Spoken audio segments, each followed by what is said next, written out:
ఈ మధ్యకాలంలో భూకంపాలు పెరిగిపోతున్నాయి. ప్రతిరోజు ఏదో ఒక ప్రాంతంలో భూ ప్రకంపనలు చోటు చేసుకుంటున్నాయి. అయితే భూమి ఎందుకు కంపిస్తుంది? భూకంప తీవ్రతను ఎలా కొలుస్తారు? ఎంత తీవ్రత ఉంటే ఎంత నష్టం జరుగుతుంది? భూకంప సమయంలో ఏ జాగ్రత్తలు తీసుకోవాలి అనే వాటి గురించి ఇప్పుడు ఈ వీడియోలో తెలుసుకుందాం. చూడ్డానికి మనకు భూమి ఉపరితలం నుంచి చాలా దృఢంగా కనిపిస్తుంది, కానీ దాని లోపల పొరలు చురుకుగా కదులుతుంటాయి. భూ ఉపరితలం కింద ప్రధానంగా crust, mantle core, outer core, inner core అనే 4 పొరలుంటాయి. ఒక పొర మందం సుమారు 50 కిలోమీటర్లు మందంగా ఉంటుంది. ఈ మందపాటి పొర అనేక భాగాలుగా విభజించబడి ఉంటుంది. వీటిని టెక్టోనిక్ ప్లేట్లు అని కూడా అంటారు. అవి భూమి లోపల తిరుగుతూ ఉంటాయి. ఈ ప్లేట్లు ఒకదానితో ఒకటి ఢీకొన్నప్పుడు కానీ, ఒకదానిపై మరొకటి జారి పడినప్పుడు కానీ అసాధారణంగా శక్తి విడుదల అవుతుంది. దీనివల్ల భూమి లోపల చాలా మార్పులు సంభవించి కదలికలు వస్తాయి. ఇలా భూమిలో కిలోమీటర్ల లోతులో జరిగే ప్రక్రియల వల్ల భూకంపం వస్తుంది. భూకంప కేంద్రం వద్ద భూకంపం సంభవిస్తే వివిధ రకాలైన శక్తి తరంగాలు విడుదల అవుతుంటాయి. వీటిలో మొదటగా గుర్తించే వేవ్స్ ని ప్రైమరీ వేవ్స్ లేదా పీ వేవ్స్ అంటారు. వీటిని సంపీడన తరంగాలు అని కూడా అంటారు. ఇవి రాతి ద్రవాల ద్వారా ప్రవహించి పైకి నెట్టడం, లాగడం చేస్తుంటాయి. ఇక సెకండరీ వేవ్స్ లేదా ఎస్ వేవ్స్ అనే వాటిని తర్వాత గుర్తిస్తారు.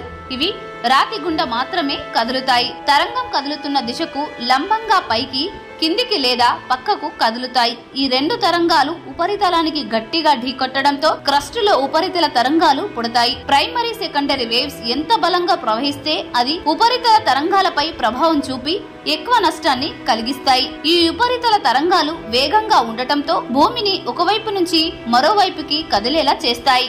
భూకంప తీవ్రతను తెలుసుకోవడానికి రిక్టర్ స్కేల్ ను ఉపయోగిస్తారు. భూకంపాలను రిక్టర్ స్కేలుపై 1 నుంచి 9 వరకు కొలుస్తారు. దీని తర్వాత మాత్రమే భూకంప తీవ్రత ఎంత, దాని కేంద్రం ఏ ప్రాంతంలో ఉందో తెలుస్తుంది. 0 నుంచి 1.9 వరకు సిస్మోగ్రాఫ్ ద్వారా మాత్రమే తెలుస్తుంది. 2 నుంచి 2.9 వరకు కాంతి మెరిసినట్లుగా అనుభూతిని కలిగిస్తుంది. 3 నుంచి 3.9 వరకు ఒక ట్రక్కు సమీపంలోకి వెళ్లినప్పుడు ఎలా అయితే అనుభూతి చెందుతామో ఇదే విధమైన ప్రభావం ఏర్పడుతుంది. 4 నుంచి 4.9 వరకు ఇళ్ల కిటికీలు కదలొచ్చు, వస్తువులు పడిపోవచ్చు. 5 నుంచి 5.9 వరకు ఫర్నిచర్ అంతా కింద పడిపోయే విధంగా భూమి కంపిస్తుంది. 6 నుంచి 6.9 వరకు భవనాల పునాదులు పగలవచ్చు, పై అంతస్తులు దెబ్బతినవచ్చు. 7 నుంచి 7.9 వరకు పెద్ద భవనాలు కూలిపోవచ్చు, పైపు లైన్లు పగిలిపోవచ్చు, భూగర్భ పైపులు పగిలిపోతాయి. అంత అల్లకొల్లోలం వాతావరణం సంభవిస్తుంది. 8 నుంచి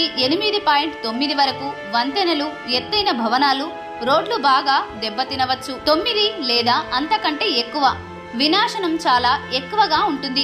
భూమి ఊగుతున్నట్లు కనిపిస్తుంది. సునామీ వచ్చే అవకాశం ఎక్కువ. భూ ప్రకంపనలు సంభవించినప్పుడు మొదట ప్రశాంతంగా ఉండాలి. మీ చుట్టూ ఉన్న వ్యక్తులకు భరోసా ఇవ్వాలి. భూకంపం సంభవించినప్పుడు ఇంట్లో ఉన్న వారు బహిరంగ ప్రదేశాలకు దూరంగా వెళ్లాలి. ఇంట్లో ఉన్న వారు వెంటనే డెస్క్, టేబుల్, బెడ్ కింద దాక్కోవాలి. అలా దాక్కుంటే ఇంట్లోని సామాన్లు వారిపై పడకుండా తప్పించుకోవచ్చు. ఇంకా గాజు తలుపులు, అద్దాలు, కిటికీల నుంచి దూరంగా ఉండాలి. భూకంపం ఆగే వరకు ఇళ్లల్లోకి వెళ్లకుండా ఉంటే చాలా మంచిది. కారు లేదా బైక్ నడుపుతున్నట్లయితే ఆ సమయంలో మీరు కుదుపులకు గురవుతారు.